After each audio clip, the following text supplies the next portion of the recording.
ఇంట్లో అందరూ హాల్లో కూర్చుని ఉండడంతో అక్కడికి విక్రమ్, కృష్ణ, రాధ ఇద్దరు కూడా వస్తూ ఉంటారు. ఏంటి అన్నట్టు అందరూ కూడా అతని వైపు చూస్తూ ఉండడంతో, నేను ప్రియకి ఒక మంచి సంబంధం చూశాను, తనకి పెళ్లి చేయాలని నిర్ణయించుకున్నాను, అతను చాలా మంచివాడు అని చెప్పి తను అనుకున్న విషయం అయితే దమయంతి ఇంట్లో అందరికీ కూడా చెప్తూ ఉంటాడు విక్రమ్ కృష్ణ. ఆ మాట వినగానే దమయంతికి అయితే చాలా కోపం వస్తూ ఉంటుంది. ఇక సూటిగా విక్రమ్ కృష్ణ వైపే చూస్తూ, అసలు నువ్వెవరు నా కూతురు పెళ్లి చేయడానికి?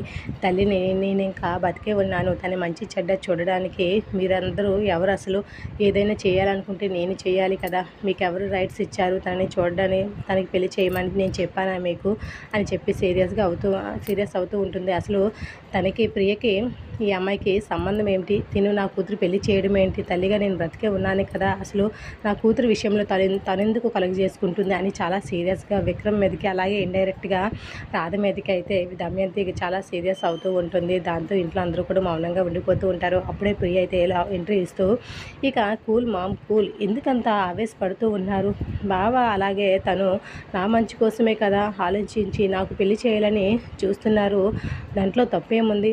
నా మంచి ఆలోచించే కదా నాకు మంచి సంబంధం చూశారు, ఆ మంచి సంబంధం నేను చేసుకోవడానికి కూడా నాకు ఇష్టమే, నా గురించే కదా ఇదంతా ఆలోచించి చేస్తున్నారు అనగానే ఇక విక్రమ్ కృష్ణకి ఈసారి ప్రియ ప్రవర్తనకి షాక్ తగులుతూ ఉంటుంది.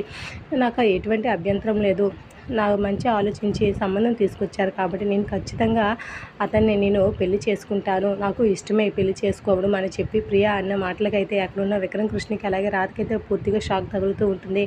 మీరు తెచ్చిన సంబంధం చేసుకుంటాను బావా, మీరు వాళ్ళని రమ్మని చెప్పండి అని చెప్పి ప్రియ అయితే విక్రమ్ కృష్ణకి అలాగే రాధకి ఇద్దరికీ చెప్తూ ఉంటుంది. ఇక ప్రియ మాటలకు అక్కడున్న దమయంతి కూడా ఏమీ అర్థం కాక అలాగే కూతురు వైపు చూస్తూ ఉంటుంది. ఏంటి ప్రియ ఎంత కూల్గా ఒప్పుకుంది అనేసి విక్రమ్ కృష్ణ అయితే షాక్తో అలాగే చూస్తూ ఉంటే, ఇక ప్రియ యాక్టింగ్కి అయితే రాధకి నవ్వు వస్తూ ఉంటుంది. ఇది రోజు promo. Like the video. Thanks for watching.